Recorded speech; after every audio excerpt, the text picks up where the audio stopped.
লক্ষ্মীর ভান্ডার প্রকল্পের বড়সড় দুর্নীতির হদিশ মিলল কৃষ্ণনগর 2 ব্লকে। লক্ষ্মীর ভান্ডার প্রকল্পের উপভোক্তার তালিকায় 173 জন পুরুষের নাম। ইতিমধ্যেই তাদের চিহ্নিত করে উপভোক্তা তালিকা থেকে নাম বাতিলের জন্য জেলা শাসকের কাছে আবেদন জানিয়েছেন কৃষ্ণনগর ব্লকের বিডিও। জানা গিয়েছে, রাজ্যের পালাবদলের পর থেকেই লক্ষ্মীর ভান্ডার প্রকল্পকে অন্নপূর্ণা ভান্ডারে পরিবর্তন করতে কাজ শুরু করেছে জেলা প্রশাসন।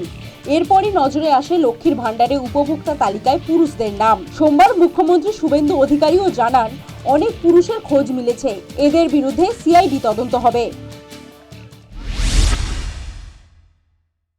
হাজার হাজার তৃণমূল কংগ্রেসের নেতা যারা মহিলা নন বা এই কর্মসূচির আওতায় আসেন না, তারা লক্ষ্মীর ভান্ডার লুট করেছেন, সেটা আমরা পেয়েছি। আমরা কাউকে ছাড়বো না।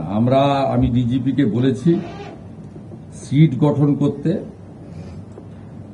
এবং যেহেতু মানিটারি ডিফলকেশন আছে, মানি লন্ডারিং এও এদের কেসকে ট্রান্সফার করার জন্য আমরা ডাইরেকশন দিচ্ছি। শুধুমাত্র কৃষ্ণনগর 2 ব্লক তথা প্রাক্তন মন্ত্রী উজ্জ্বল বিশ্বাসের বিধানসভা এলাকায় মিলেছে 173 জন লক্ষ্মী পুরুষের হদিশ। জানা গিয়েছে, গত ফেব্রুয়ারি মাস থেকেই এই নামগুলো লক্ষ্মীর ভান্ডার উপভোক্তা তালিকায় অন্তর্ভুক্ত হয়েছে। এমনকি তাদের অ্যাকাউন্টেও ঢুকেছে টাকা। আর এই কাজ করেছেন বিডিও অফিসের কর্মী ভোলা শীল।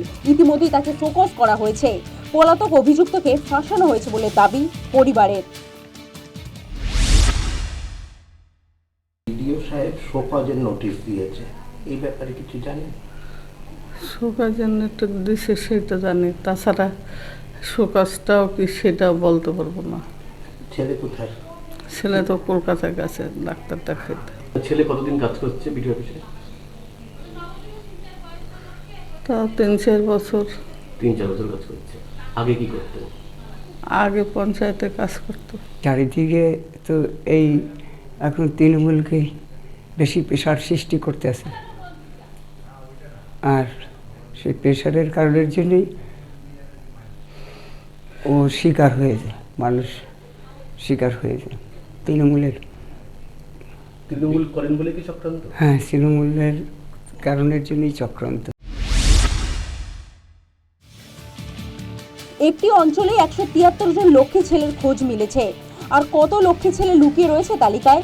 প্রশাসন কি জানতো না এদের কথা, নাকি জেনেও সবাই নিশ্চুপ ছিল অন্য কোনো কারণে? News time.